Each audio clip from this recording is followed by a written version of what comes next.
جیسے ہی میں گھر میں داخل ہوئی، رقیہ آپا پھر سے اماں کا گھٹنا پکڑے بیٹھی تھی۔ میں نے غصے سے انہیں دیکھا تھا۔ ایک نوکری کر کے تھکی ہوئی میں گھر پہنچی تھی اور کوئی نہ کوئی میری بہن میری ماں کا گھٹنا پکڑ کے بیٹھی ہوتی تھی۔ مجھے دیکھ کے کہنے لگی، اماں آپ نے اسے بہت سر چڑھا رکھا ہے، ہماری باری میں تو آپ نے بڑی پابندیاں لگا رکھی تھیں، نوکری نہیں کرنی، جہاں ہم کہیں گے وہاں شادی کرنی ہے، اور جہاں بات شزا کی آ گئی آپ نے سارے اصول ہی بدل دیے۔ کیا ہم 6 بہنیں سوتیلی تھیں جو ہمارے ساتھ آپ نے ایسا سلوک کیا، اور یہ شزا کی بچی آپ کی سگی ہے؟ میں نے جوتے پاؤں سے اتارے، صوفے پر سکون سے بیٹھ گئی۔ میں نے کہا، آپا ایسی باتیں سن کے اماں تو ایموشنل بلیک میل ہو سکتی ہیں، لیکن میں نہیں ہو سکتی۔ میں نہیں کروں گی آپ کے اس ہڈ حرام دیور سے شادی، یہ میرا آخری فیصلہ ہے۔ وہ کہنے لگی، ہاں ہاں مجھے پتا ہے تم کیوں انکار کر رہی ہو، نجمہ کے دیور پر تمہاری نظر ہے، کماؤ پوت جو ہے، تم چاہتی ہو کہ اس سے شادی کر لو تاکہ میں ساری زندگی اپنے سسرال میں تانے سنتی رہوں۔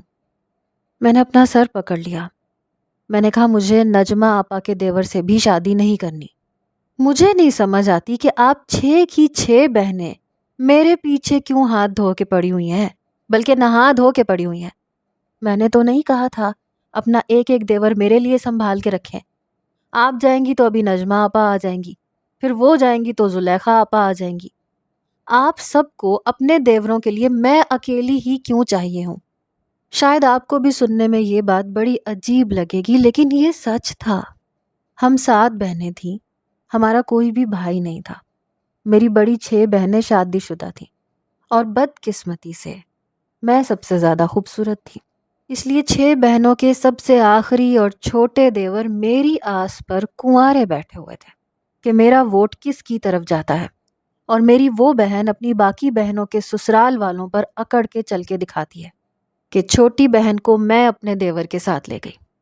اسی چکر میں کبھی کوئی بہن میری ماں کا گھٹنا پکڑ کے بیٹھی ہوتی تھی، کبھی کوئی بہن۔ میں تھکی ہاری آفس سے آتی تھی اور آ کر ان جھمیلوں میں پھنس جاتی تھی۔ میری اماں اپنا سر پکڑ کے بیٹھ جاتی تھیں، مجھے کہتی کہ تم کسی نہ کسی ایک کے حق میں فیصلہ سنا دو تاکہ تمہاری باقی بہنوں سے تو میری جان چھوٹے۔ میں نے کہا، میں نے اگر ایک کے حق میں فیصلہ سنا دیا نا تو آپ کی جان اور عذاب میں آ جائے گی۔ اماں، میں نے جس سے شادی کرنی ہوگی نا، میں خود کر لوں گی، مجھے اپنی کسی بھی بہن کی دیورانی نہیں بننا۔ آپ صاف انکار کرتے ہیں۔ اماں کہنے لگیں، کہتی تو تم صحیح ہو، لیکن میں صاف انکار کرتی ہوں تو میری جان کا عذاب بن جاتی ہیں۔ کوئی کہتی ہے اس کی ساس اسے گھر سے نکال دے گی، کوئی کہتی ہے اس کے شوہر کو جائیداد سے آگ کر دیا جائے گا، اور رقیہ کہہ رہی تھی اس کا شوہر اسے طلاق دے دے گا۔ اب بتاؤ میں کیا کروں؟ میں نے کہا، سب جھوٹ بولتی ہیں، طلاق دے دے گا، 4 بچے اکیلے سنبھال سکتا ہے؟ کوئی نہیں سنبھالے گا، آپ کو کوئی ضرورت نہیں ہے بہنوں کی باتوں میں آنے کی۔ کہنے لگیں، تمہارے ابا بھی انہیں کچھ نہیں کہتے، میں نے تو رشتے والی سے بھی کہہ رکھا ہے جلدی جلدی میری چھوٹی بیٹی کا رشتہ بھی کروا دو تاکہ میں اس جھمیلے سے باہر آ سکوں۔ میں بھی یہی چاہتی تھی کہ میرا کہیں اور سے اچھا رشتہ آ جائے تو میری ان لوگوں سے جان چھوٹ جائے۔ مجھے اپنی بہنوں کے دیور بالکل بھی پسند نہیں تھے۔ بہرحال میں نے آفس سے آ کر کھانا بھی بنانا ہوتا تھا۔ میں اپنی بہنوں کی باتوں پر زیادہ کان نہیں دھرتی تھی۔ یہ تو میری سبھی بہنوں کی شادیاں عام گھرانوں میں ہوئی تھیں، بہنوئی بھی زیادہ پڑھے لکھے نہیں تھے، اور میری بہنوں نے بھی میٹرک ہی کیا تھا۔ ابا نے ایک کے بعد ایک کی شادی کر کے اپنے سر سے بوجھ اتارا تھا۔ ایک تو میں لاڈلی تھی اور سب سے چھوٹی بھی تھی، اس لیے لڑ کے اور ضد کر کے میں نے آئی کام کیا اور آفس میں جاب بھی کر رہی تھی۔ ایک روز میں گھر آئی تو میری والدہ کہنے لگیں کہ جلدی سے تیار ہو جاؤ، رشتہ دیکھنے کے لیے چند لوگ آ رہے ہیں۔ میں تیار ہو گئی۔ اتفاق تھا کہ میں انہیں پسند بھی آ گئی۔ میں نے دل ہی دل میں شکر ادا کیا۔ میری والدہ کو بھی وہ نوجوان اچھا لگا، پڑھا لکھا بھی تھا، میرے باقی بہنوئیوں سے کافی حد تک بہتر تھا۔ بہرحال قصہ کچھ یوں ہوا کہ جیسے ہی یہ بات میری والدہ نے میری ساری بہنوں کو بتائی تو میرے 6 کے 6 بہنوئی میرے ماں باپ کے سر پہ آ کے بیٹھ گئے۔ وہ بہنیں کہنے لگیں کہ آپ نے یہ رشتہ کیسے کر دیا؟ آپ کی نظر میں ہماری کوئی قدر نہیں۔ میری 6 کی 6 بہنیں اپنے شوہروں کے ساتھ ہمارے گھر پہ آ ٹپکی تھیں۔ میرے والد کہنے لگے کہ دیکھو ابھی میں نے ہاں نہیں کی، بیٹا تم لوگوں سے مشورے کے بعد ہی ہاں کرنی ہے، لیکن دیکھو میری ایک ہی ایک بیٹی ہے، میں تم لوگوں کے کسی بھی بھائی سے اپنی بیٹی کا رشتہ نہیں کر سکتا، ایک کے گھر پہ کروں گا تو دوسری کو اعتراض ہوگا، دوسری سے کروں گا تو تیسری کو چوتھی کو اعتراض ہوگا، اس لیے بہتر یہ ہے کہ میں اپنی چھوٹی بیٹی کی شادی کسی اور سے کر دوں۔ حالانکہ وہ میرے والد کی بات مان سکتی تھیں، لیکن وہ 6 کی 6 بھڑک اٹھیں، کہنے لگی ہم ایسا نہیں ہونے دیں گے، ہم شیزا کا رشتہ کہیں بھی باہر نہیں ہونے دیں گے۔ یہ عجیب بدماشی تھی ان کی، مجھے بڑا غصہ آیا۔ حالانکہ میں بہنوئیوں سے زیادہ فری نہیں ہوتی تھی، نہ ہی زیادہ بات چیت کرتی تھی، لیکن پھر بھی میں سب کے سامنے آ گئی۔ میں نے کہا ایسا کریں میرے 6 ٹکڑے کر لیں، ایک ایک ٹکڑا اپنے سب بھائیوں میں بانٹ دیں، پھر قرآن دازی کر لیں، جس کی پرچی نکل آئے گی مجھے اس کے ساتھ بیاہ کے آپ لوگ اپنے دل کی خوشی پوری کر لیجئے گا، یا پھر میں خودکشی کر لیتی ہوں تاکہ سب کو سکون آ جائے، کیونکہ میں ہی سب کے حلق کا کانٹا بنی ہوئی ہوں۔ مجھے سمجھ نہیں آتی آپ لوگوں نے کیوں اپنے بھائیوں کو میری خاطر بٹھا کے رکھا ہوا ہے؟ ارے جس کی شادی جہاں ہوتی ہے کر کیوں نہیں دیتے؟ میری والدہ مجھے کہنے لگی شیزا تم اندر جاؤ۔ میں تنگ آ چکی تھی۔ میرے بہنوئی کہنے لگے کہ ایسا کچھ نہیں ہوگا، شادی آپ کو میرے ہی چھوٹے بھائی سے کرنی پڑے گی۔ یہ کہنا تھا کہ دوسرا بہنوئی کہنے لگا تو تیرے بھائی کو سرخاب کے پر نہیں لگے جو یہ اس سے شادی کرے گی۔ میرے باقی بہنوئی بھی یہی کہنے لگے کہ اس کی شادی تو میرے چھوٹے بھائی سے ہوگی۔ اسی طرح سب کے بیچ میں تو میں بڑھ چکی تھی، یہاں تک کہ سب کے سب میں ہاتھا پائی ہونے لگی۔ میرے والدین میری بہنیں پریشان ہو کے رہ گئیں۔ بڑی مشکل سے محلے والوں کو گھر میں بلا کر ان کے لڑائی جھگڑے کو ہٹایا۔ کوئی دوسرے بہنوئی کو لات مار رہا تھا، کوئی کچھ کر رہا تھا، ایسے لگ رہا تھا گھر نہ ہو میدان جنگ ہو گیا۔ بہرحال محلے والوں نے سب کو الگ الگ کیا، ہاتھ جوڑ کر ان کو ان کی بیویوں کے ساتھ رخصت کیا۔ لیکن جب وجہ پوچھی کہ آخر سب دامادوں میں لڑائی جھگڑا کیوں ہوا تو میرے باپ نے وجہ بتائی، تو سب پہلے تو مجھے عجیب نظروں سے دیکھنے لگے کہ پتہ نہیں میں نے سب بہنوں کے دیوروں کو اپنے پیچھے لگا رکھا ہے، حالانکہ میں تو ان سے سیدھے منہ بات بھی نہیں کرتی تھی۔ کبھی کبھی انسان کی خوبصورتی بھی اس کے لیے وبال جان بن جاتی ہے، اور میرے ساتھ بھی ایسا ہی ہوا تھا۔ بہرحال میں اگلے روز آفس بھی نہیں جا سکی۔ میری والدہ پریشان تھی کہ لڑکے والوں کو کیا جواب دیں، کیونکہ وہ لوگ بار بار پوچھ رہے تھے کہ آپ لوگوں کی طرف سے کوئی جواب نہیں آیا۔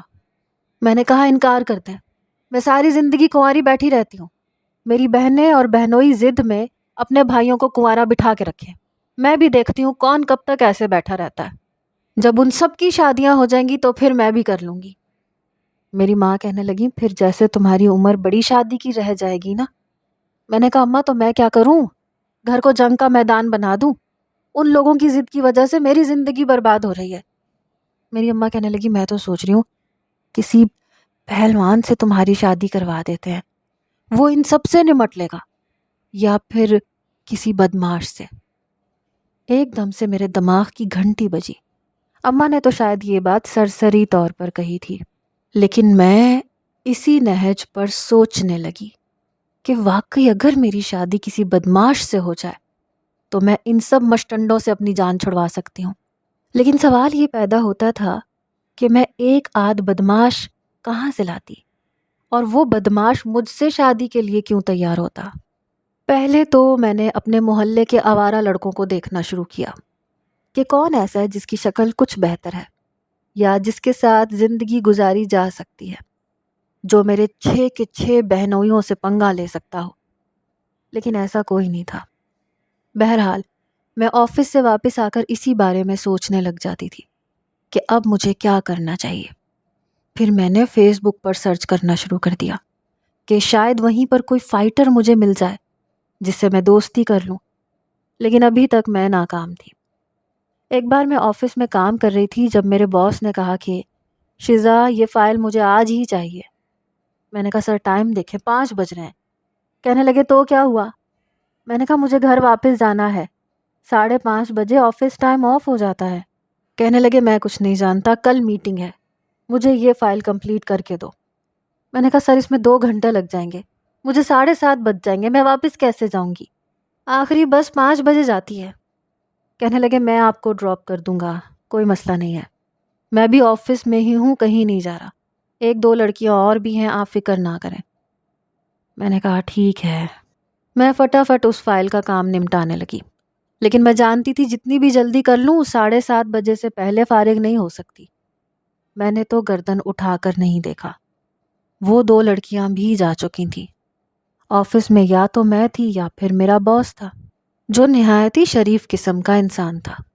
مجھے اس سے کوئی بھی خطرہ نہیں تھا کیونکہ آج تک کبھی اس نے کوئی بدتمیزی سے بات نہیں کی تھی، اپنے کام سے کام رکھتا تھا۔ بہرحال کام کرتے کرتے مجھے 8 بج گئے۔ باس بھی شاید کل کی میٹنگ کی تیاری ہی کر رہا تھا۔ جب میں نے فائل ان کی ٹیبل پر رکھی اور ایک گہری سانس لی، میں نے کہا سر یہ کمپلیٹ ہو گئی ہے۔ وہ کہنے لگے آپ کا بہت بہت شکریہ، چلیں میں آپ کو چھوڑ دیتا ہوں۔ میں نے کہا نہیں بس میں رکشہ لے کے چلی جاؤں گی۔ کہنے لگے کوئی بات نہیں، آپ میری وجہ سے رکی ہیں، میں آپ کو ڈراپ کر دوں گا۔ میں نے کہا ٹھیک ہے۔ میں اپنے باس کے ساتھ گاڑی میں بیٹھ کر گھر کی طرف روانہ ہو گئی۔ اب میں نہیں جانتی تھی راستے میں زلیخا آپا کا دیور مجھے باس کے ساتھ دیکھ لے گا، اور وہ انتہائی بدتمیز قسم کا لڑکا تھا۔ وہ گاڑی کے سامنے ہاتھ باندھ کے کھڑا ہو گیا تو باس نے ایک دم بریک لگائی۔ جیسے ہی گاڑی جھٹکے سے رکی، وہ غصے سے باس کی گاڑی کے پاس آیا، فرنٹ ڈور کھولا، باس کا گریبان پکڑ کے انہیں باہر نکال دیا۔ کہنے لگا تمہاری ہمت کیسے ہوئی اس لڑکی کے ساتھ ڈیٹ مارنے کی؟ یہ سن کر میرے باس نے کہا گریبان چھوڑو میرا، یہ کیا طریقہ ہے بات کرنے کا، اور کس لہجے میں بات کر رہے ہو؟ میں اس لڑکی کا باس ہوں اور یہ میری امپلائی ہے، اور میں اسے گھر چھوڑنے جا رہا ہوں۔ تم کون ہو؟ وہ کہنے لگا میں اس کا ہونے والا منگیتر ہوں، اور میں یہ بات برداشت نہیں کر سکتا کہ یہ اپنے باس کے ساتھ رنگللیاں مناتی پھرے۔ میرا باس یہ سن کے کہنے لگا کہ تمہیں بات کرنے کی تمیز نہیں ہے؟ میں نے کہا ہے نا میں مس شیزا کو اس کے گھر چھوڑنے جا رہا ہوں۔ اب تمہارا کیا خیال ہے جہاں ایک مرد اور ایک عورت ہوتے ہیں تو وہاں کیا وہ ڈیٹ پر جاتے ہیں یا صرف رنگرلیاں ہی مناتے ہیں؟ تمہاری بہنیں بھی ایسے ہی کرتی ہیں کیا؟ یہ کہنا تھا زلیخا آپا کا دیور آپے سے باہر ہو گیا۔ کہنے لگا خبردار جو میری بہنوں کا نام لیا تو۔ وہ کہنے لگے تو پھر تم کیوں کسی کی بہن کا نام لے رہے ہو میرے ساتھ؟ تمہاری بہن کی عزت ہے اور دوسرے کی بہن بیٹی کی کوئی عزت نہیں ہے۔ جیسے ہی باس نے زلیخا آپا کے دیور کا ہاتھ زور سے پکڑا، وہ گھبرانے لگا، فوراً سے اس نے گریبان چھوڑ دیا۔ میرے باس نے اس کا ہاتھ مروڑا اور ایک پنچ اس کے منہ پہ مارا، وہ دور جا کے گرا۔ میں تو باس کی اس خوبی کو دیکھ کے متاثر ہوئے بغیر نہیں رہ پائی۔ وہ کہنے لگے یہ کون ہے؟ میں نے کہا میری بہن کا دیور ہے۔ کہنے لگے آپ کا منگیتر ہے؟ مجھے نہیں لگتا کہ یہ اس قابل ہے کہ آپ کو ڈیزرو کرتا ہو۔ میں نے کہا میرا کوئی منگیتر نہیں ہے، خواہ مخواہ میں گلے پڑ رہا ہے، میں تو رشتے سے صاف انکار کر چکی ہوں۔ زلیخا آپا کا دیور تو ایک مکہ کھا کے ہی وہاں سے 9-2-11 ہو گیا تھا۔ میں بڑی خوش ہوئی۔ باس کہنے لگے آپ بیٹھیں، میں آپ کو آپ کے گھر چھوڑ دوں۔ اس وقت باس بہت غصے میں تھے۔ بہرحال میری 6 بہنیں تھیں اور 6 ہی ان کے دیور، یہاں تک کہ مجھے ان لوگوں کے نام تک یاد نہیں تھے۔ بس یہ پتا تھا کہ رقیہ آپا کا دیور ہے، نجمہ آپا کا، اور یہ زلیخا آپا کا۔ اس طرح صفیہ، جمیلہ اور زہرہ۔ مجھے ان نوجوانوں کے نام تک نہیں پتا تھے جو میرے پیچھے ہاتھ منہ دھو کے نہیں بلکہ نہا کے پیچھے پڑے ہوئے تھے۔ باس نے مجھے گھر تک چھوڑا، زبردستی میں انہیں اندر بھی لے گئی، ابا سے بھی ملوایا، چائے بھی پلوائی، لیکن اب میں باس کے بارے میں سوچنے لگی۔ لیکن ظاہر سی بات ہے وہ میرا باس ہے، وہ میرے بارے میں کیوں سوچیں گے؟ ان کے پاس کوئی کمی تھوڑی تھی جو مجھ جیسی مڈل کلاس لڑکی کے ساتھ شادی کرتے ہیں، اور نہ ہی یہ کوئی ناول یا کوئی کہانی یا ڈرامہ تھا کہ ایک باس کو اپنی امپلائی سے محبت ہو جائے۔ خیر محبت تو مجھے بھی نہیں تھی، لیکن جب مجھے ایک کولیگ سے یہ پتہ چلا کہ باس اچھی خاصی فائٹنگ جانتے ہیں اور کسی دور میں انہیں فائٹر بننے کا جنون کی حد تک شوق تھا، تو میں دل ہی دل میں ان کی فین ہو گئی۔ وہ تو میرا مسئلہ منٹوں میں حل کر سکتے تھے، اور وہ میری ساری بہنوں کے دیوروں کی اچھی خاصی کھچائی کر دیتے، تو میری زندگی میں تو سکون آ جاتا۔ لیکن وہ میرے لیے ایسا کیوں کریں گے؟ جتنا وہ ہینڈسم تھے، فائٹر تھے، اتنے ہی شریف تھے، آج تک کسی بھی امپلائی لڑکی کو انہوں نے آنکھ اٹھا کے نہیں دیکھا تھا، اور میں یہ بھی نہیں چاہتی تھی کہ میں اپنے منہ سے ان سے یہ کہتی پھروں کہ آپ مجھ سے شادی کر لیں، کیونکہ مجھے اپنی بہنوں کے دیوروں سے جان چھڑوانی ہے۔ اگر وہ انکار کر دیتے تو میں کتنی شرمندہ ہوتی، ہو سکتا ہے آفس سے بھی نکال دیتے۔ اب میں یہ سوچ رہی تھی کہ کیا کروں اور کیا نہ کروں۔ پھر میں نے سوچا مجھے سر سے بات کر کے ان سے مدد مانگ لینی چاہیے۔ میں نے یہی کیا۔ ایک ہفتہ میں نے سر کا سارا کام بڑے اچھے طریقے سے کیا، ورنہ میری ایک دو غلطیاں نکل ہی جاتی تھیں جس پر ذرا سی ڈانٹ بھی پڑ جاتی تھی۔ سر بہت خوش تھے، کہنے لگے مس شزا آپ نے سب سے اچھا کام کیا ہے اور میں اس بار آپ کو بونس دوں گا۔ میں نے کہا آپ مجھے بونس نہ دیں، بس میرا ایک کام کر دیں۔ وہ کہنے لگے وہ کیا؟ میں نے کہا سر وہ میں آپ کو یوں سب کے سامنے نہیں بتا سکتی۔ کہنے لگے اچھا آپ میرے آفس میں آ جائیں۔ میں نے کہا فری ہے نا آپ، کوئی میٹنگ تو نہیں ہے نا آپ کی؟ کہنے لگے نہیں ہوگی، ایسی کوئی خاص میٹنگ نہیں ہے۔ میں ان کے آفس میں چلی گئی۔ وہ اپنی ریوالونگ چیئر پہ بیٹھ گئے، مجھے کہنے لگے بیٹھے۔ میں سامنے کرسی پر بیٹھ گئی۔ کہنے لگے اب بتائیں۔ میں نے کہا سر جواد مجھے آپ کی مدد کی اشد ضرورت ہے۔ کہنے لگے کیسی مدد؟ کیا پیسوں کی ضرورت ہے؟ میں نے کہا نہیں پیسوں کی ضرورت نہیں ہے، ایکچولی مجھے فری نے بتایا تھا کہ آپ اچھی فائٹنگ کرتے ہیں، آپ فائٹنگ جانتے ہیں، اور میں اس دن دیکھ بھی چکی ہوں۔ وہ کہنے لگے ہاں جانتا ہوں، تو پھر؟ میں نے کہا دیکھیں میری 6 بہنیں ہیں جو مجھ سے بڑی ہیں۔ کہنے لگے پھر؟ میں نے کہا ان سب کی شادی ہو چکی ہے اور ان سب کے ایک ایک دیور ہیں جو مجھ سے شادی کے خواہش مند ہیں۔ یہ سن کر سر ہنسنے لگے۔ مجھے ایسے لگا جیسے میں نے شاید کوئی غلط بات کہہ دی۔ میں نے کہا آپ ہنس کیوں رہے ہیں؟ میں جھوٹ نہیں بول رہی، سچ بول رہی ہوں۔ سچ میں وہ 6 کے 6 میرے پیچھے پڑے ہیں، اور اس وجہ سے میری ساری بہنیں ہر روز میرے گھر پر آ کر میرے ماں باپ کو فورس کرتی ہیں، ایموشنل کرتی ہیں کہ میری شادی ان کے دیور سے کر دی جائے۔ اب میں اکیلی ان 6 بہنوں کے دیوروں سے تو شادی کرنے سے رہی، اگر ایک کے گھر پہ کرتی ہوں تو دوسری ناراض ہو جائے گی، بہنوئی اکٹھے ہوتے ہیں تو اس بات پر مارا ماری شروع کر دیتے ہیں، اگر میری شادی کسی ایک بہن کے دیور سے ہو گئی تو باقی 5 کو طلاق ہو جائے گی۔ پتہ نہیں انہیں میری بات سن کے مذاق کیوں لگ رہا تھا، وہ اپنی ہنسی کو روکنے کی کوشش کر رہے تھے۔ میں نے کہا آپ کو لگ رہا ہے میں جھوٹ بول رہی ہوں؟ وہ کہنے لگے آپ کی بات بڑی عجیب ہے، میں یہ نہیں کہہ رہا کہ آپ جھوٹ بول رہی ہیں، لیکن ایسا ہوتا نہیں ہے۔ میں نے کہا لیکن میرے ساتھ ہو رہا ہے، اگر آپ کو لگ رہا ہے کہ میں جھوٹ بول رہی ہوں تو آپ جا کر میرے امی ابو سے پوچھ لیں۔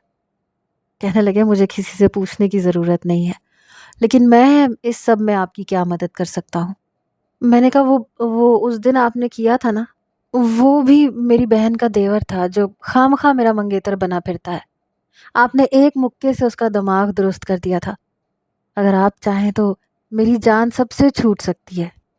کہنے لگے میں کوئی بدماش تو نہیں ہوں جو خواہ مخواہ لوگوں کے گھر جا کے انہیں پیٹنا شروع کر دوں۔ وہ تو اس نوجوان نے گاڑی کو سامنے سے روکا تھا، بدتمیزی کی تھی، میرے پاس مارنے کی وجہ موجود تھی تو میں نے مار دیا، لیکن دیکھیں ایسا ہر بار تو نہیں کر سکتا۔ میں نے کہا آپ ایک کام کر سکتے ہیں، دیکھیں یہ ایک کام ہوگا، اس کا سچائی سے کوئی تعلق نہیں ہوگا، آپ یہ مت سمجھیے گا کہ میں جان بوجھ کے کر رہی ہوں یا میں آپ کو پھنسانا چاہتی ہوں، میں سچ کہہ رہی ہوں، آپ میرے والدین سے پوچھ سکتے ہیں۔ وہ کہنے لگی آپ کھل کے بات کریں۔ میں نے کہا اگر آپ وقتی طور پہ مجھ سے منگنی کر لیں تو ظاہر سی بات ہے کہ میرے سب بہنوئی اور ان کے بھائی لڑنے کے لیے پہنچ جائیں گے، کیونکہ پہلے بھی میرا ایک رشتہ ایک لڑکے سے طے ہوا تھا، میرے والدین کو وہ لڑکا پسند تھا، اس کے گھر والوں کو بھی میں پسند تھی، میرے بہنوئیوں کے فساد کی وجہ سے میرے والد نے انکار کر دیا، لیکن اگر آپ میرے منگیتر بن جائیں تو آپ سب سے نمٹ سکتے ہیں۔ میں چاہتی ہوں کہ آپ اپنی طاقت کے ایسے جوہر دکھائیں کہ میرے بہنوئی آپ سے ڈر جائیں اور اپنے بھائیوں کی شادی فٹافٹ کسی نہ کسی سے کروا دیں تاکہ میری جان چھوٹ جائے۔ جیسے ہی ان سب کی شادی ہو جائے گی آپ بے شک مجھ سے منگنی توڑ دیجیے گا، میں آپ کی بہت مشکور ہوں گی۔ میری بات سن کر وہ کچھ تذبذب کا شکار ہوئے، کہنے لگے مجھے یہ سب کچھ ٹھیک نہیں لگ رہا مس شزا۔ میں نے کہا پلیز میں اپنے والدین سے کہہ دوں گی کہ یہ صرف ایک ڈرامہ ہے، وہ خود بھی تنگ آ چکے ہیں، لیکن میری بہنیں آ کے دھمکیاں دیتی ہیں کہ اگر آپ نے شیزا کی شادی کسی اور سے کی تو میرا شوہر مجھے طلاق دے دے گا۔ اب آپ ہی بتائیں میں کیا کروں؟ میں بہت بڑی مصیبت میں پھنس گئی ہوں۔ کہنے لگے چلیں ٹھیک ہے، میں آپ کے والدین سے بات کر لیتا ہوں۔ میں نے کہا ہاں بے شک آپ اپنی پوری تسلی کر لیں، میں جھوٹ نہیں بول رہی۔ سر سے بات کر کے میں کافی ریلیکس ہو چکی تھی۔ پھر گھر آئی تو سامنے زلیخا آپا اپنے اسی دیور کے ساتھ میرے گھر پہنچی ہوئی تھی اور نہایت غصے میں تھی۔ اس کی آنکھ پوری نیلی پڑی ہوئی تھی۔ آپا کہنے لگی یہ حرکت دیکھی ہے تم نے؟ تمہارے باس نے کیا کیا ہے اس کے ساتھ؟ میں نے کہا پہلے آپ اس سے پوچھیں، اس نے مین روڈ پہ کھڑے ہو کے کیا حرکت کی ہے اور میرے بارے میں کیا بکواس کر رہا تھا یہ سن کر میری آپا مجھے چپ رہنے کا اشارہ کر رہی تھی۔ وہ کھڑا ہو گیا، کہنے لگا وہ ہوتا کون ہے تمہارے ساتھ آنے والا؟ میں نے کہا تم کون ہوتے ہو میرے بارے میں اس طرح سے بات کرنے والے؟ میں نے اپنی بہن کا لحاظ نہیں کیا۔ میں نے کہا میں نے کب تمہارے رشتے پہ رضامندی دی جو تم سب کے سامنے یہ کہتے پھرتے ہو کہ تم میرے منگیتر ہو؟ آپا کہنے لگی آج میں یہاں پر رشتہ طے کر کے ہی جاؤں گی، اسی لیے میں یہاں آئی ہوں۔ میں نے کہا ایسے کیسے طے کر لیں گی؟ ویسے بھی میرا باس مجھے بہت پسند کرتا ہے، 1-2 دن میں وہ میرا رشتہ لے کے آنے والا ہے اور میں اسی سے شادی کروں گی۔ ویسے بھی اسے اچھی خاصی فائٹنگ آتی ہے، کراٹے میں بھی بلیک بیلٹ ہے، جو بھی اس کے سامنے آئے گا نا سب کی ہڈیاں پسلیاں توڑ دے گا۔ اور یہ جو اس کے منہ پہ نقشہ بنا ہوا ہے نا یہ کچھ بھی نہیں ہے، وہ غصے کا بہت تیز ہے۔ اگر یہ دوبارہ نظر بھی آیا نا اسے تو میرا باس اس کے 32 دانت توڑ کے رکھ دے گا۔ یہ کہہ کے میں اپنے کمرے میں چلی گئی، لیکن اب میں یہ سوچ رہی تھی کہ اگر باس نے منع کر دیا تو کیا کروں گی؟ لیکن میں نہیں جانتی تھی کہ میری اس بات کا نتیجہ ایسا بھی نکلے گا، کیونکہ اگلے روز شام کو ہی وہ میرے گھر پر موجود تھے، میرے والدین کے سامنے۔ اس وقت تک میں اپنی امی اور ابا سے ساری بات کہہ چکی تھی۔ میری والدہ نے تو کوئی اعتراض نہیں کیا تھا، لیکن والد کہنے لگے کہ بھلا یہ کیا طریقہ ہوا؟ یہ مسئلے کا حل تو نہیں ہے۔ میں نے کہا ابا تو اور کیا حل ہے؟ آپ جانتے ہیں وہ میرا رشتہ کہیں نہیں ہونے دیتے، جب بھی کہیں بات چلتی ہے 6 کی 6 میرے سر پہ سوار ہو جاتی ہیں، ہمارے گھر میں فساد برپا کر دیتی ہیں اور اس طرح رشتہ ٹوٹ جاتا ہے۔ اس طرح نقصان تو میرا ہی ہے، میں کب تک آپ کے سر پر بیٹھی رہوں گی؟ اور مجھے کوئی اور حل نظر نہیں آ رہا۔ میری بات سن کر میرے باپ نے گہری سانس لی، پھر کہنے لگے یہی تو مصیبت ہے، ورنہ اپنی بیٹیوں کو ڈانٹ دیتا، سمجھا دیتا، تھپڑ بھی مار لیتا، لیکن اب دامادوں سے تو اونچی آواز میں بات بھی کر لیں تو مصیبت ہے۔ شادی کے بعد طلاق کی دھمکیاں دیتے ہیں، جیسے یہ دوسرے کی بیٹی نہ ہو، نہ جانے کیا ہے۔ میں نے کہا ابا آپ کی بیٹیاں بھی کم نہیں ہیں، اپنے شوہروں کا پورا ساتھ دیتی ہیں، آپ کے سامنے کچھ پیچھے سے کچھ ہیں۔ میرے والد کہنے لگے وہ نوجوان کیا سوچتا ہوگا میرے بارے میں؟ میں نے کہا وہ بہت اچھے انسان ہیں، کچھ نہیں سوچیں گے۔ اس لیے جب سر جواد ہمارے گھر پر آئے اور انہوں نے بات شروع کی تو میرے والدین کہنے لگے کہ یہ بات بالکل غیر مناسب سی ہے، لیکن ہم لوگ اپنے دامادوں کی وجہ سے بے حد پریشان ہیں۔ سر کہنے لگے کہ آپ انہیں کہہ دیں کہ آپ نے شیزا کا رشتہ مجھ سے طے کر دیا ہے، پھر میں جانوں اور وہ جانے۔ میرے والد کہنے لگے کہ جی ٹھیک ہے، ہم کہہ دیتے ہیں، اور آپ کا بہت بہت شکریہ ہماری مدد کرنے کا۔ وہ کہنے لگے نہیں ایسی کوئی بات نہیں ہے۔ لیکن اسی وقت میرے دماغ میں ایک نیا منصوبہ تیار ہوا۔ میں نے کہا سر ایسے کریں آپ مجھ سے منگنی کی رسم کر لیں۔ وہ کہنے لگے کیا مطلب؟ میں نے کہا رشتہ طے ہونے کے بعد آپ تو اپنے گھر چلے جائیں گے، لیکن میری 6 کی 6 بہنیں اور بہنوئی اپنے دیوروں سمیت یہاں پر آ کر شور شرابہ شروع کر دیں گے، اس لیے ہم رشتہ طے ہونے کی بات نہیں بتائیں گے، ہم ڈائریکٹ منگنی پر بلائیں گے تاکہ آپ کے سامنے اگر وہ کچھ کہیں تو آپ انہیں سنبھال لیں۔ کچھ دیر سوچنے کے بعد میرے باس اس بات پر بھی تیار ہو گئے، اور پھر وہی ہوا جس کا مجھے ڈر تھا۔ جیسے ہی میری منگنی کی خبر ان تک پہنچی تو میری بہنوں کے فون پہ فون آنے لگے کہ آپ نے کس طرح سے رشتہ طے کر دیا، کیوں طے کر دیا۔ اس سے پہلے کہ میری ماں کچھ الٹی سیدھی بات کر کے اپنا ویک پوائنٹ میری بہنوں کو دے دیتی۔ فون میں نے پکڑ لیا۔ میں نے کہا میرے باس بہت خطرناک قسم کے انڈر ورلڈ کے ڈان ہیں، اس لیے انہوں نے ہمیں دھمکی دی ہے کہ اگر کسی نے بھی منگنی میں کوئی فساد کرنے کی کوشش کی تو وہ زندہ نہیں بچے گا۔ پھر بھی آپ لوگوں کو شوق ہے تو جو مرضی کر لیں۔ میری بات سن کے میری بہن کہنے لگی، تمہارا دماغ تو خراب نہیں ہو گیا؟ تم کن لوگوں میں شادی کر رہی ہو؟ میں نے کہا میں نہیں کر رہی، وہ مجھ سے کر رہے ہیں۔ وہ کہنے لگی ہم بھی دیکھ لیتے ہیں، وہ کہاں کا 30 مار خان ہے، میرے شوہر اور دیور نے بھی کوئی چوڑیاں نہیں پہن رکھی۔ میں نے کہا ٹھیک ہے، تو پھر منگنی والے دن آ جائیے گا، وہ انہیں چوڑیاں بھی پہنا دے گا تاکہ آپ کو تسلی ہو جائے۔ یہ کہہ کے میں نے فون بند کر دیا۔ میں تو بہت مطمئن ہو گئی تھی۔ اگلے روز جب باس منگنی کے لیے آئے تو ان کے والدین بھی ساتھ تھے۔ شاید انہوں نے والدین کو بھی بتا دیا تھا۔ چند دوست بھی تھے، تقریباً 10 افراد تھے، اور میری بہنیں اور بہنوئی اور ان کے دیور وہ بھی ساتھ آ گئے۔ اس سے پہلے کہ منگنی کی رسم ادا ہوتی، میری 6 کی 6 بہنیں کہنے لگیں کہ یہ رشتہ نہیں ہو سکتا کیونکہ ہماری اس میں کوئی رضامندی شامل نہیں ہے۔ ہماری بہن کا رشتہ ہوگا تو ہم 6 میں سے کسی نہ کسی ایک کے دیور کے ساتھ ہوگا۔ اس نے کہا ٹھیک ہے، جس نے اپنے دانت تڑوانے ہیں یا اپنی ہڈیاں پسلیاں تڑوانی ہیں وہ سامنے آ سکتا ہے۔ یہ سن کر میری بہنیں کچھ گھبرائی تھیں، لیکن بہنوئیوں نے آستینیں چڑھا لی۔ میرے باس بھی کھڑے ہو گئے۔ ان کے والد کہنے لگے یہ کیا تماشا ہے؟ کہنے لگا کچھ نہیں، بس ایسے ہی، ذرا دیکھوں تو صحیح کہ یہ کیا چاہتے ہیں اور کون ہے جو مجھے روک سکتا ہے۔ میرے بڑے بہنوئی نے جیسے ہی انہیں مارنے کے لیے اپنا ہاتھ آگے بڑھایا، باس نے اس کا ہاتھ پہلے زور سے پکڑا، اتنی زور سے کہ وہ کراہنے لگے۔ کہنے لگے ہاتھ چھوڑ میرا ورنہ میں تجھے چھوڑوں گا نہیں۔ باس کہنے لگے پہلے اپنا ہاتھ تو چھڑوا لے، میری بات بعد میں کرنا کہ تم میرے ساتھ کیا کرو گے۔ بہرحال میرے بہنوئی رو دینے کو تھے۔ وہ کہنے لگے کمینے میری ہڈی ٹوٹ جائے گی۔ یہ سن کر میرے باس نے ان کا ہاتھ چھوڑا۔ باس کہنے لگے اور بھی کسی کو شوق ہے تو مجھے بتا دیں۔ میری بہن کہنے لگی ہم اپنی بہن کی شادی کسی بھی ڈان سے نہیں کر سکتے۔ یہ سن کر میرے باس کچھ متحیر ہوئے تھے۔ کہنے لگے کیا مطلب آپ کا؟ کہنے لگی تم اچھے آدمی نہیں ہو، قاتل ہو، انڈر ورلڈ کے ڈان ہو، نہ جانے کون کون سے ناجائز کام کرتے ہو، پولیس بھی تمہارا کچھ نہیں بگاڑ سکتی۔ یہ سن کر انہوں نے میری طرف دیکھا اور میں نظر چرا گئی۔ میری بہنوں کے دیور کہنے لگے ہمیں تو لگتا ہے اس نے شادی وادی نہیں کرنی، یہ صرف آپ کی بہن کو استعمال کرنا چاہتا ہے، اور وہ بھی اپنی بدماشی کے بل بوتے پہ۔ وہ کہنے لگے یہ کیا بکواس کر رہے ہو تم؟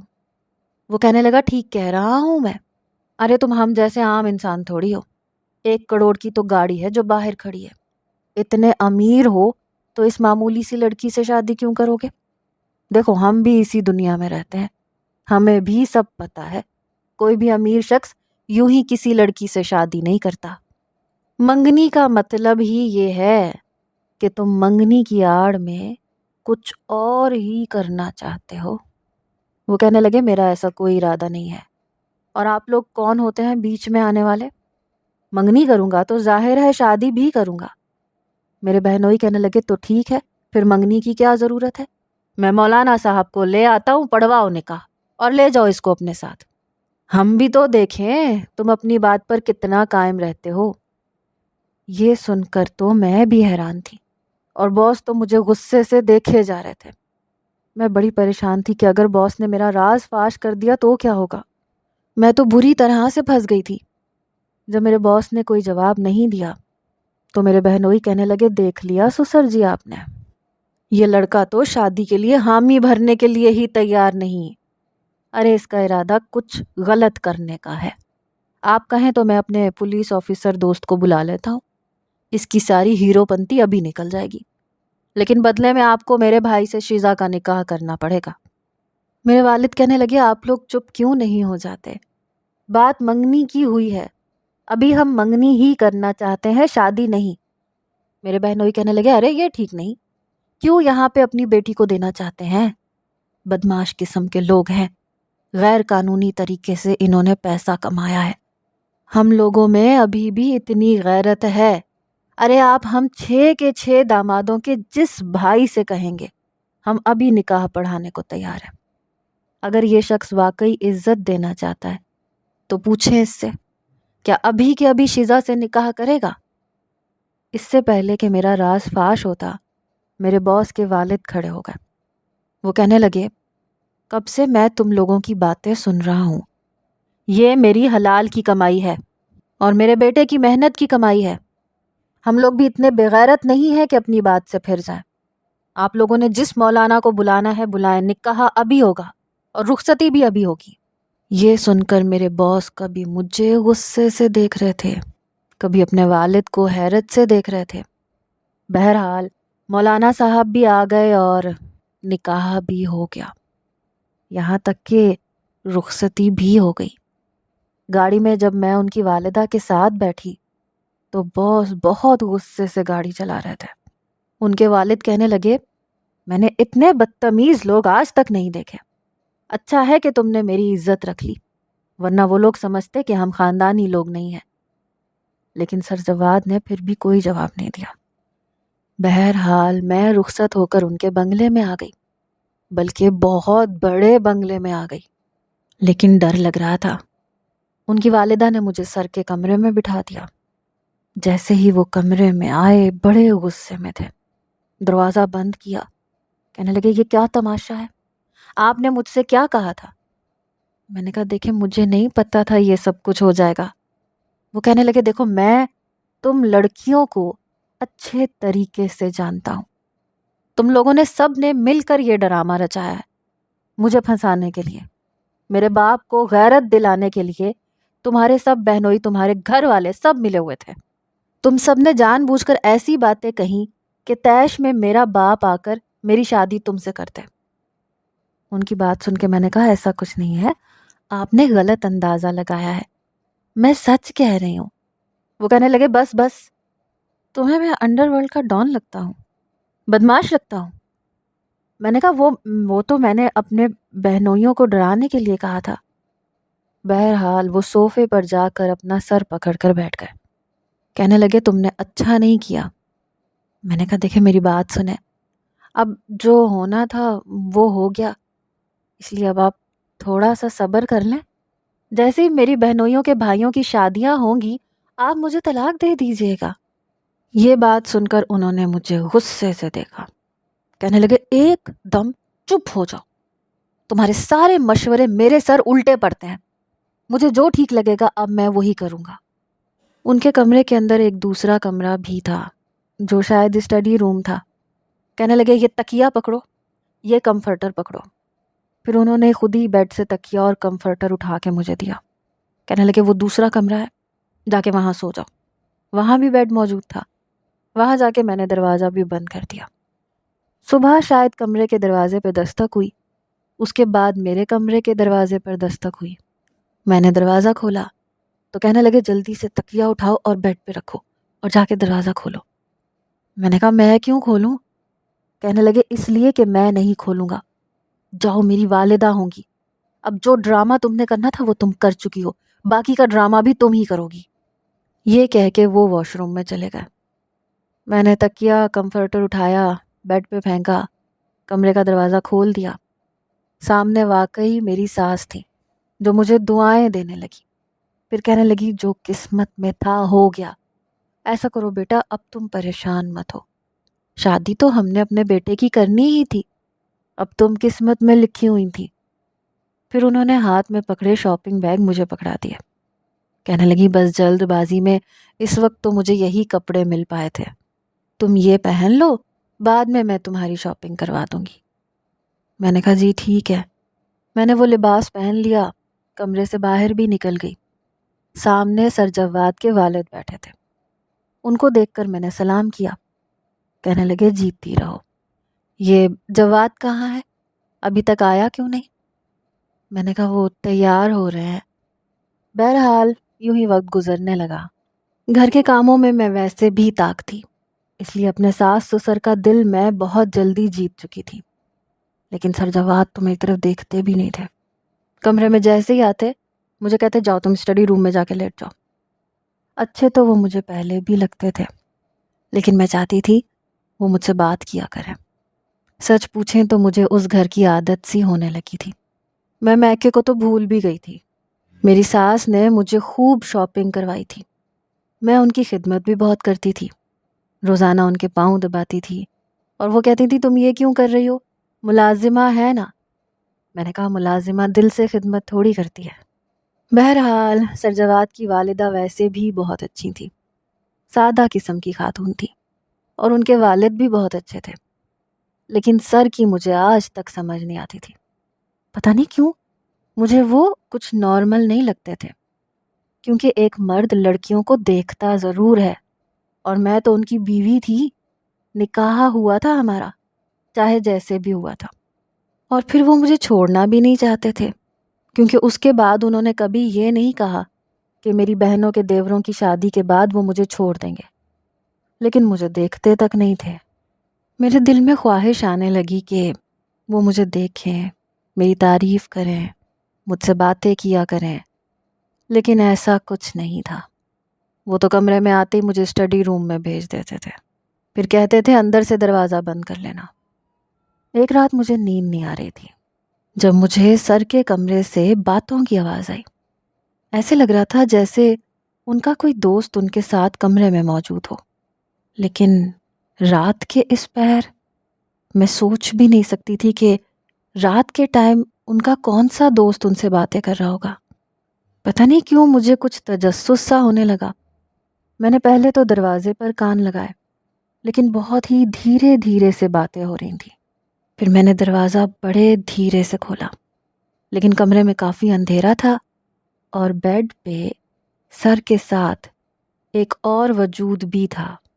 یہ دیکھ کر میں حیران تھی کہ کمرے میں کوئی جو تھا وہ لڑکی نہیں تھی، وہ لڑکا تھا، اور جو کچھ کمرے میں ہو رہا تھا، میں نے جلدی سے اپنے اسٹڈی روم کا دروازہ بند کر لیا اور اپنے منہ پر ہاتھ رکھ لیا۔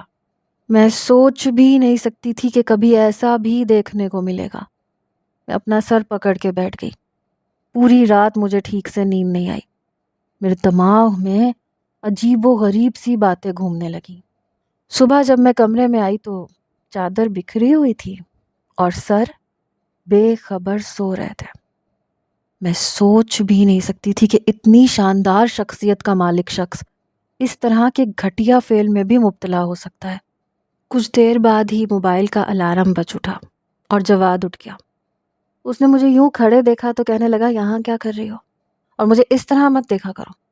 جب تک میں آفس نہ چلا جاؤں تم اپنی اسٹڈی میں رہا کرو، اور اگر اٹھ جاتی ہو تو سیدھی باہر چلی جایا کرو۔ بڑی اکتاہٹ سے اس نے کہا تھا، حالانکہ اس کے میں بہت سے چھوٹے موٹے کام کر دیتی تھی، لیکن اب مجھے وہ اپنے کسی کام کو ہاتھ بھی نہیں لگانے دیتا تھا، اور اپنے قریب تو آنے ہی نہیں دیتا تھا۔ پہلے تو میں وجہ ہی نہیں جانتی تھی، لیکن جو وجہ تھی وہ بہت ہی افسوسناک تھی۔ میں کمرے سے باہر چلی گئی۔ ساس مجھ سے باتیں کر رہی تھیں، لیکن میں غائب دماغ ہی سے سن رہی تھی۔ سوچ رہی تھی کہ جو سب کچھ ہو رہا ہے وہ کیوں ہو رہا ہے، اور اس کے ماں باپ کو پتہ تک نہیں۔ مجھے لگا شاید میں اگر جواد کے قریب ہوں تو ہو سکتا ہے وہ اس گناہ سے پیچھے ہٹ جائے، کیونکہ اسے عورتوں میں نہیں مردوں میں دلچسپی تھی، اور میرے لیے یہ ایک بہت ہی عجیب سی بات تھی، کیونکہ وہ مجھ سے کوسوں دور بھاگتا تھا۔ میں اس کے تولیے کو یا اس کے کنگھے کو ہاتھ لگا دیتی تو زمین پہ پھینک دیتا تھا، کہتا تھا تمہاری بو آتی ہے۔ میں حیران ہوتی تھی کہ آخر اسے عورتوں سے اتنی گھن کیوں تھی۔ میں جتنا بھی جواد کے بارے میں سوچتی اتنا الجھنے لگتی تھی۔ دیکھنے میں وہ بالکل پرفیکٹ تھا، کوئی عیب نہیں تھا، کوئی برائی نہیں تھی، سگریٹ نہیں پیتا تھا، لڑکیوں کو بھی نہیں دیکھتا تھا، اور میں اسے اس کی شرافت سمجھتی رہی، لیکن بات کچھ اور تھی۔ لیکن اب میں سوچ چکی تھی کہ اسے اس برائی سے ہٹا کے ہی رہوں گی۔ رات کو جب وہ کمرے میں آیا تو کہنے لگا تمہیں روز کہنا پڑے گا کہ اسٹڈی روم میں جا کے سویا کرو۔ میں نے کہا کہ میں یہاں سوؤں گی۔ یہ سن کے کہنے لگا کیوں سو گی یہاں؟ میں نے کہا اس لیے کیونکہ میں آپ کی بیوی ہوں۔ کہنے لگا دیکھو میں صرف اس بات کا انتظار کر رہا ہوں کہ تمہاری بہنوں کے دیوروں کی شادی ہو جائے، پھر میں تمہیں چھوڑ دوں گا۔ مجھے کسی بھی بیوی کی اور لڑکی کی ضرورت نہیں ہے۔ میں اپنی اسی زندگی میں خوش ہوں ابھی تک۔ کون سی زندگی؟ گناہ کی زندگی۔ یہ بات سن کر اس نے مجھے گھور کے دیکھا تھا، پھر کہنے لگا کیا مطلب ہے تمہارا؟ میں نے کہا میں سب کچھ جان چکی ہوں جواد۔ میری بات سن کر ایک دم اس کے چہرے کی رنگت بدلی، لیکن بہت جلد اس نے اپنی بدلتی کیفیت پر قابو پایا۔ کہنے لگا تم میری ٹو میں رہتی ہو؟ تم ہوتی کون ہو یوں میری تفتیش کرنے والی، میری جاسوسی کرنے والی؟ میں نے کہا میں کون ہوتی ہوں؟ میں آپ کی بیوی ہوتی ہوں۔ کہنے لگا تم ایک احسان فراموش قسم کی لڑکی ہو۔ میں نے تمہاری مدد کی، تمہارا ساتھ دیا، اور بدلے میں تم یہاں پر اپنے رشتے کا حق جما رہی ہو۔ میں نے کہا ہاں جما رہی ہوں، آپ کے گھر والے مجھے قبول کر چکے ہیں، میں آپ کو وہ گناہ نہیں کرنے دوں گی جو آپ کرتے ہیں۔ جواد کہنے لگا میرے ساتھ تمیز سے رہنا، میرا تم سے کوئی تعلق نہیں ہے، مجھے عورتوں سے نفرت ہے، میری ہر ضرورت پوری کرنے کے لیے مرد کافی ہیں۔ تم نے میرے معاملات میں دخل اندازی دینے کی کوشش کی یا میرے گھر والوں کو کچھ بھی بتانے کی کوشش کی تو میں تمہیں کھڑے کھڑے طلاق دے دوں گا، چاہے تمہاری شادی تمہاری کسی بھی بہن کے دیور سے ہو جائے۔ میری آنکھوں سے آنسو گرنے لگے۔ میں نے کہا اس سے تو اچھا تھا میں اپنی کسی بہن کے دیور سے ہی شادی کر لیتی، کم از کم اس غلیظ گناہ میں تو مبتلا نہ ہوتی۔ آپ کو احساس ہے کہ آپ کیا گناہ کر رہے ہیں، اور اس گناہ کی وجہ سے اللہ نے پچھلی قوموں پر کیا کیا عذاب اتارے ہیں۔ آپ کو اندازہ بھی نہیں ہے کہ جو کام آپ کر رہے ہیں یہ کام آپ کو کتنا مہنگا پڑ سکتا ہے، اس کی کتنی بڑی سزا ہے، اور اللہ تعالیٰ کو یہ کام کتنا ناپسند ہے۔ وہ کہنے لگا جو تمہارے جی میں آئے گا تم بولتی ہی چلی جاؤ گی، ایسا کچھ نہیں ہے، یہ کوئی گناہ نہیں ہے، ہر انسان کی اپنی دلچسپی کی بات ہے۔ کچھ لڑکوں کو لڑکیوں میں دلچسپی ہوتی ہے، کچھ کو لڑکوں میں، اسی طرح کچھ لڑکیوں کو لڑکیوں میں دلچسپی ہوتی ہے اور کچھ کو لڑکوں میں۔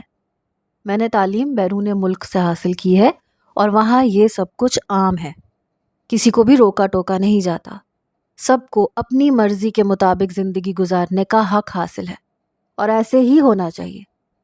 اور تم کیا سمجھتی ہو، کیا پاکستان میں ایسا نہیں ہوتا؟ گرلز ہاسٹلز میں بھی ایسا ہوتا ہے، لڑکیاں لڑکیوں کے ساتھ اپنی تسکین کا سامان پورا کرتی ہیں، اسی طرح لڑکے بھی کر لیتے ہیں، اور مجھے نہیں لگتا کہ اس میں کوئی برائی ہے۔ میں نے کہا سارا مسئلہ یہی ہے، ہم نے دین کو کبھی سمجھنے کی کوشش ہی نہیں کی، ہم سمجھتے ہیں کہ 4 سپارے پڑھ لیے یہی ہماری بخشش کا سامان ہو جائے گا، آج کی نماز ادا کر لی ہمارا فرض ادا ہو گیا۔ لیکن کلام پاک میں اللہ تعالیٰ نے سرکش اور نافرمان قوموں کے انجام بھی لکھے ہیں، کاش کبھی غور سے پڑھا ہوتا، کاش کبھی اسے اپنی زبان میں سمجھنے کی کوشش کی ہوتی، تو ہمارا معاشرہ اس غلیظ گناہ سے بچ چکا ہوتا۔ اللہ نے اگر آپ کو موقع دیا ہے تو اپنی اصلاح کر لیں۔ اگر مرد کے لیے مرد اور عورت کے لیے عورت ہوتی اور اس میں کوئی گناہ کی بات نہ ہوتی تو جنت میں اللہ تعالیٰ حضرت آدم علیہ السلام کا جوڑا بی بی حوا کے روپ میں دنیا میں نہ بھیجتے۔ دنیا کا نظام ایک مرد اور ایک عورت سے نہ چلتا، اس نظام کو چلانے کا مقصد یہی ہے کہ اللہ کو مرد اور عورت کا نکاح جائز طریقے سے پسند ہے، اس کے علاوہ جو کچھ بھی ہوتا ہے وہ گناہ ہے، بلکہ اس گناہ پر اللہ تعالیٰ نے قوموں کو نیست و نابود کر دیا، ان کے نشانات مٹا دیے۔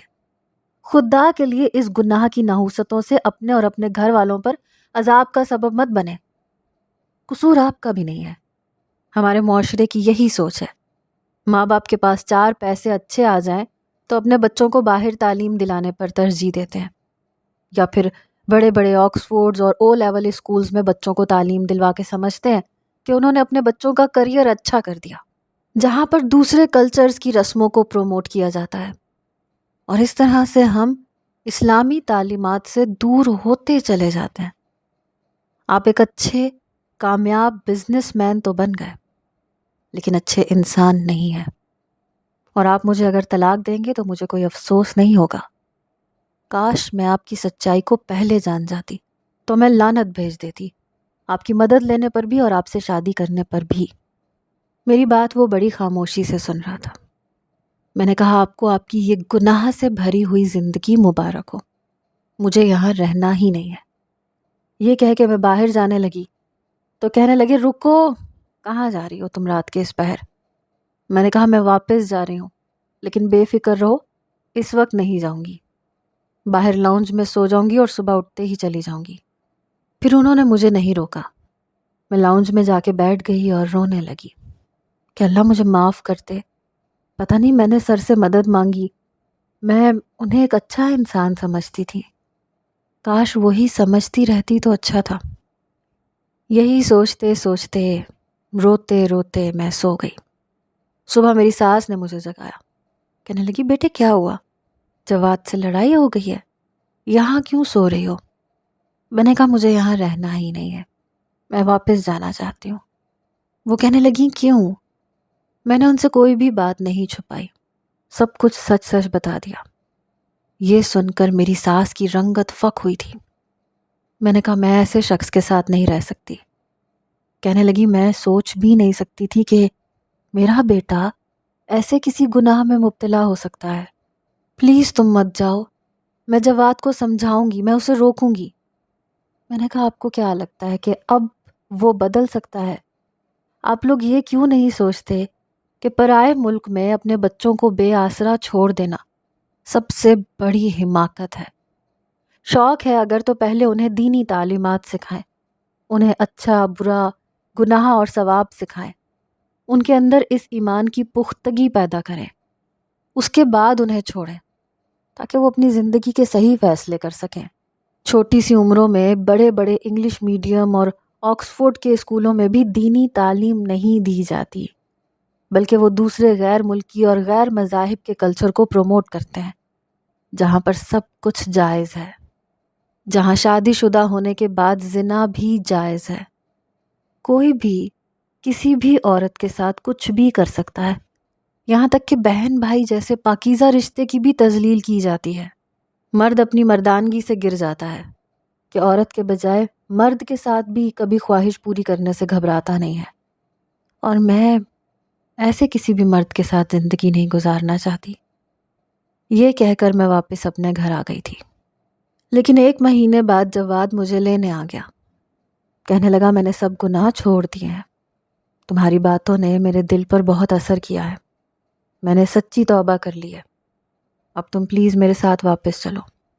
میری ساس بھی آئی تھی، رو رہی تھی، کہہ رہی تھی بیٹا تم واپس چلو، اب اگر یہ سدھر گیا ہے تو اسے اکیلا مت چھوڑو۔